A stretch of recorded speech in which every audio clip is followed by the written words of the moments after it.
comme on le disait tout à l'heure, que la Bible, quand elle va s'ouvrir, vous allez comprendre que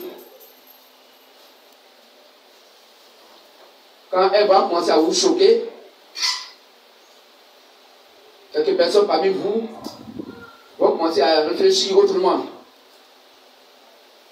On dit que est-ce que ce qu'eux ils lisent là, c'est la Bible que nous tous nous avons, ou bien c'est une nouvelle Bible? Pourtant, c'est votre propre Bible que nous lisons. Amen. Et si jamais ça vous choquait, soyez patient, soyez patiente, amortissez et ayez les yeux plongés dans la Sainte Bible. Amen. Que je bénisse. Parce que la Bible n'est pas écrite comme un livre DCM. Ce n'est pas un document d'éducation civique et morale. Est-ce qu'on comprend mieux? Mais la Bible, elle est écrite pour nous instruire sur comment nous sommes tous et toutes tombés dans le péché de nos parents, Adam et Ève, qui a suscité la colère de ce véritable Dieu qui avait décidé de priver tous ses fils et ses filles de son paradis, et lui-même qui a trouvé une solution de mourir à notre place, car l'homme qui pêche, c'est elle qui mourra. Il est venu mourir à notre place. Il est mort à notre place. Il va nous donner maintenant la voie à suivre pour retourner à lui au paradis. Car le paradis était déjà fermé à cause du péché d'Adam et d'Ève. Amen. Que Dieu bénisse. C'est pourquoi Dieu ne pouvait plus parler à un être humain pour lui donner la connaissance, la révélation de Dieu lui-même. Parce que Dieu doit parler à Dieu. Et comme le péché était là, alors le livre était fermé. La voie du paradis était fermée. L'homme ne pouvait plus communiquer avec son Créateur, le Seigneur Jésus-Christ. Amen. Que Dieu bénisse. Alors, frères et sœurs, nous allons nous présenter à vous. Nous sommes le ministère de la voix de minuit, Matthieu 25, 1 à 6. Ça, c'est notre place dans la Bible et notre identité réelle. C'est notre ministère. Le rôle que nous sommes venus pour jouer. On peut dire Matthieu 25 à 6 pour nos frères et sœurs. Matthieu 25, le verset 1 à 6. Alors le royaume des cieux sera semblable à 10 vierges qui, ayant pris leur lampe, allèrent à la rencontre de l'époux. 5 d'entre elles étaient folles et 5 sages. Les folles, en prenant leur lampe, ne prirent point d'huile avec elles. Mais les sages prirent avec leur lampe de l'huile dans des vases. Comme l'époux tardait, toutes s'assoupirent et s'endormirent. Au milieu de la nuit, on cria, voici l'époux, allez à sa rencontre. Amen. Amen. Donc, frères et sœurs, vous qui êtes nos invités, et pour tous nos frères et sœurs qui nous écoutent, voici le rôle pour lequel nous sommes venus sur la terre.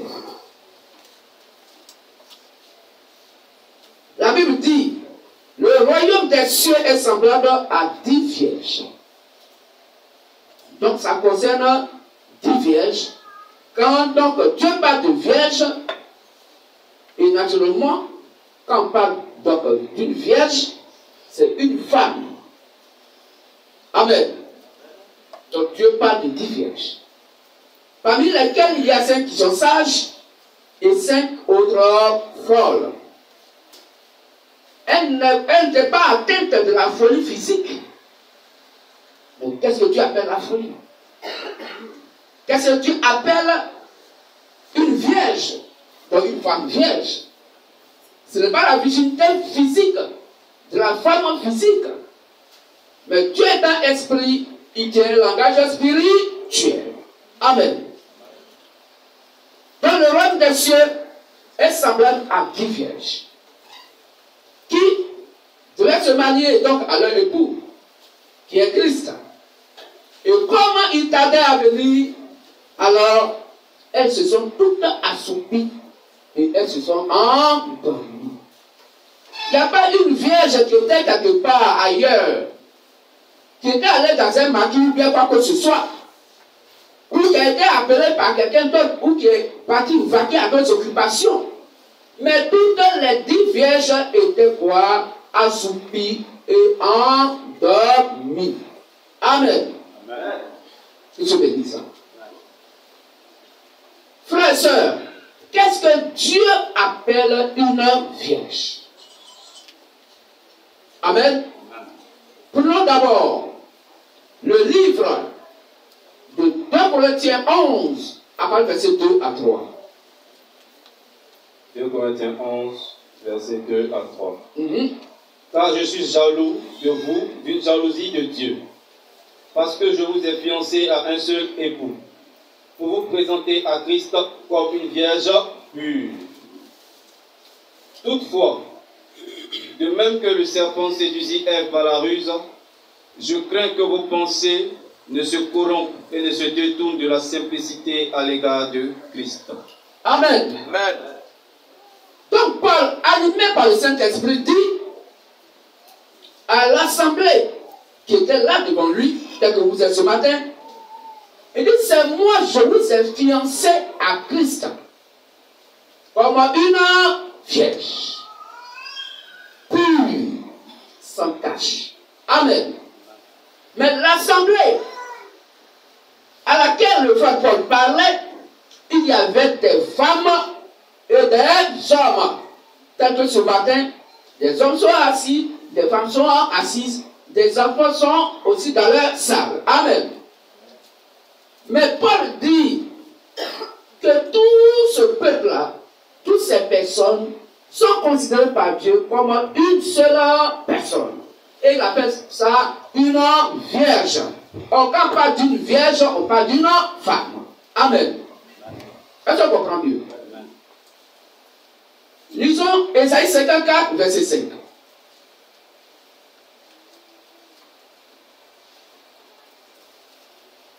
Ésaïe 54, verset 5.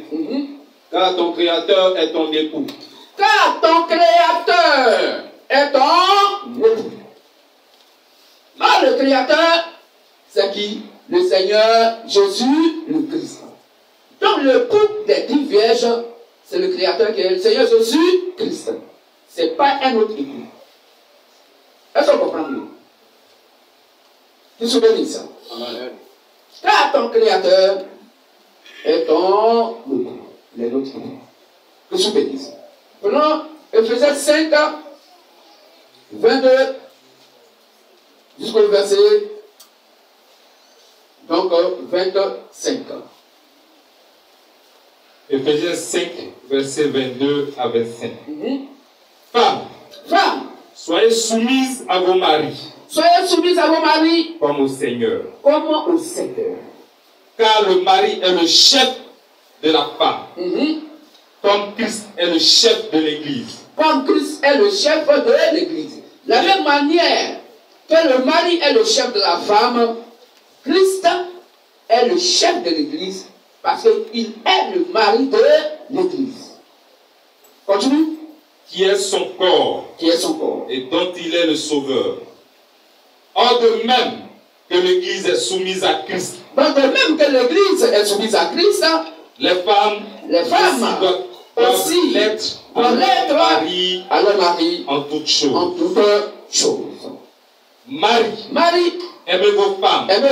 Comme Christ a aimé l'Église. Oui. Et s'est livré lui-même pour elle. Amen. Amen.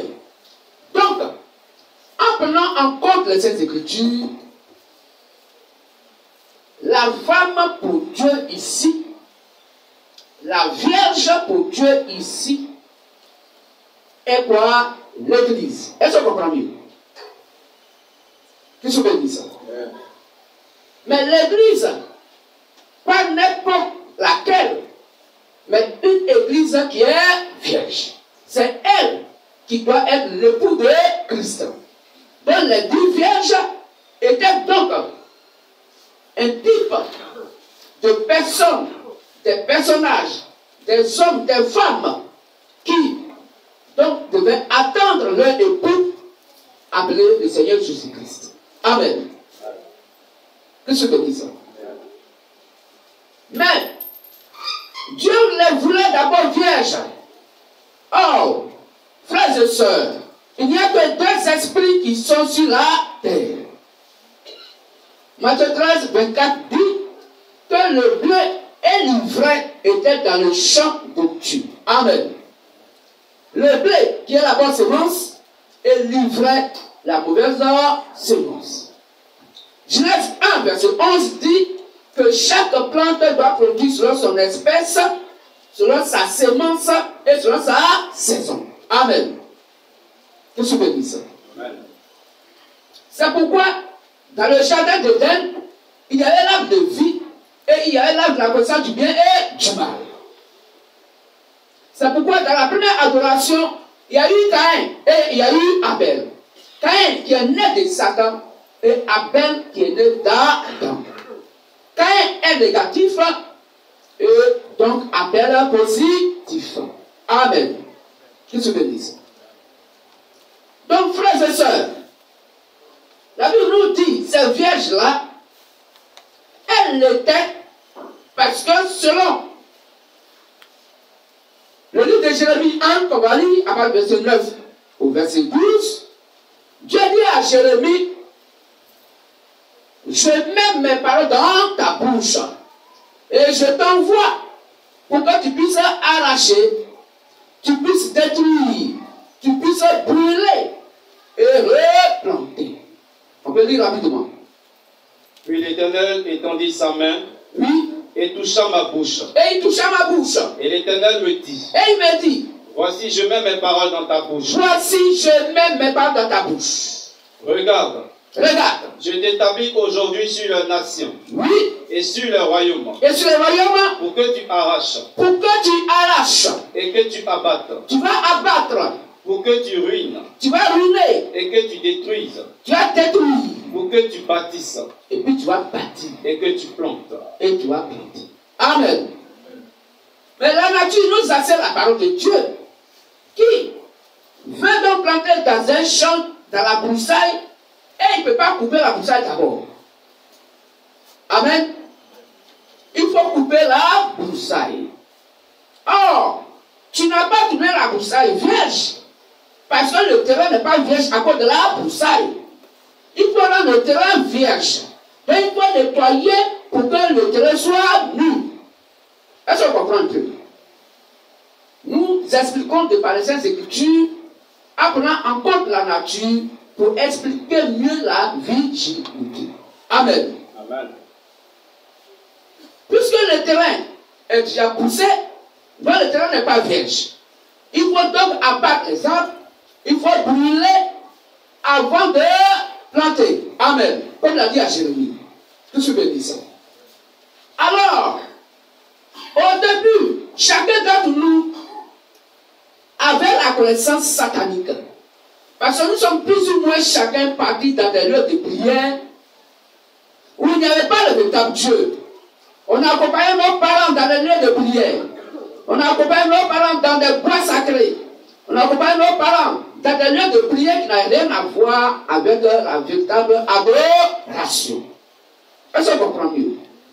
Et le péché d'Adam et Ève qui est venu et qui avait de nous des hommes et des femmes d'iniquité, car nos pères ont péché et leur faute, leur iniquité est retombée sur nous. Lamentation 5, verset 7. Qu'est-ce que vous dites ça? Amen. Romains 3, 23 dit qu'aucun d'entre nous n'était vierge.